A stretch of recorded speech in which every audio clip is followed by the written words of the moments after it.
Assalomu alaykum barchaga. Demak, sizlar bilan bugun 12-qadamni ko'rib chiqamiz, ya'ni frilansda daromad qilish uchun. Biz hozir sizlar bilan ko'rib chiqayotgan yo'nalish bu veb-saytlar yo'nalishi va veb-saytlar yo'nalishida tahlilni tugatganingizdan keyin raqobatchilarni o'rganib chiqdingiz, biznesni o'rgandingiz, maqsadli auditoriyani o'rgandingiz. Umumiy saytlarni tahlil qilish, nasmotrini rivojlantirganingizdan keyin navbatdagi qadam bu saytni prototipini qilish qadami hisoblanadi. Demak, sizga men hozir o'zimni shaxsan ishlaydigan tizimimni birma-bir ko'rsatib o'taman.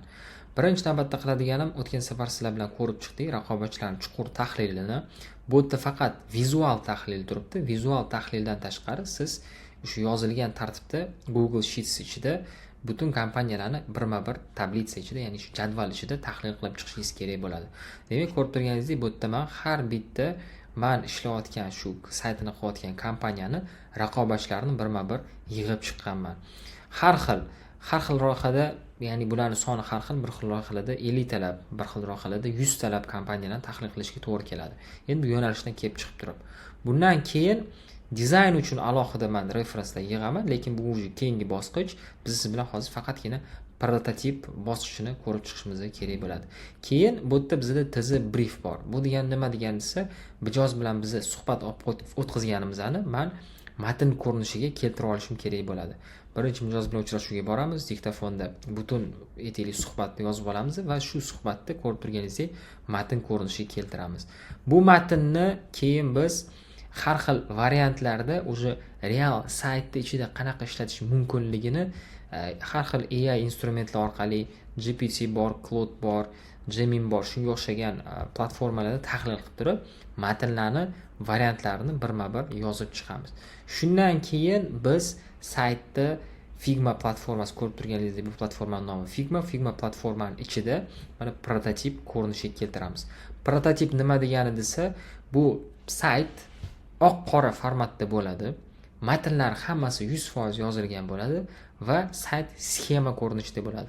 Ya'ni mana ekranda ko'rib turganingizdek, qayerda nima joylashgani, qanaqa matn joylashgani hammasi birma-bir yozib chiqilgan bo'ladi. Qanaqa ketma-ketlikda bo'lishi, qanaqa bloklardan tashkil topganligi hammasi yozilgan bo'ladi. Buni dizayndan farqi nimada bo'ladi desa, bu yerda rang yo'q, rasmlar yo'q, elementlar yo'q. Ya'ni umumiy dizayn konsepsiyasi ishlatilmagan.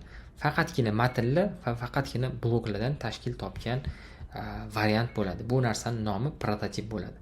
Bozorda tasavvur qilishingiz uchun, agar shu ko'nikmani yaxshi o'rganib oladigan bo'lsangiz, shu ko'rib turgan prototipingiz uchun men shaxsan o'zim agar yaxshi qiladigan bo'lsangiz, kamida $100 to'lashga tayyorman. Lekin afsuski, juda ham ko'p harakat qildim bu narsani ko'pchilikka o'rgatishga.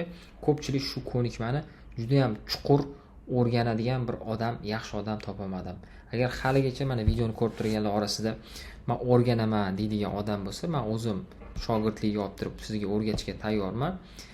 Afsuski, shu sohani chuqur o'rganib, aytaylik shu soha talab qiladigan narsalarni qilishga tayyor bo'lgan insonlar juda ham kam.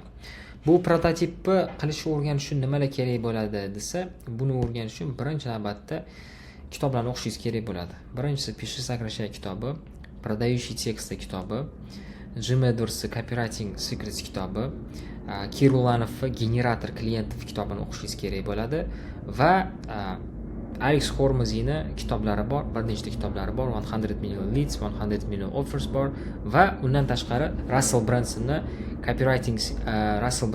Traffic Secrets va Expert Secrets kitoblarini o'qishingiz kerak bo'ladi. Bu shu taxminan 7 ta kitob.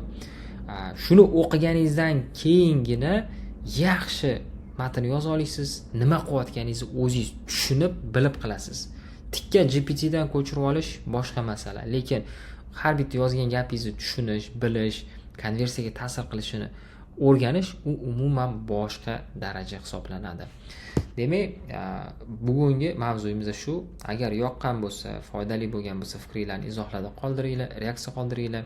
Shu sohaga qiziqadigan do'stlaringlar bo'lsa, ularga ham yuborib qo'yinglar. Barchaga rahmat.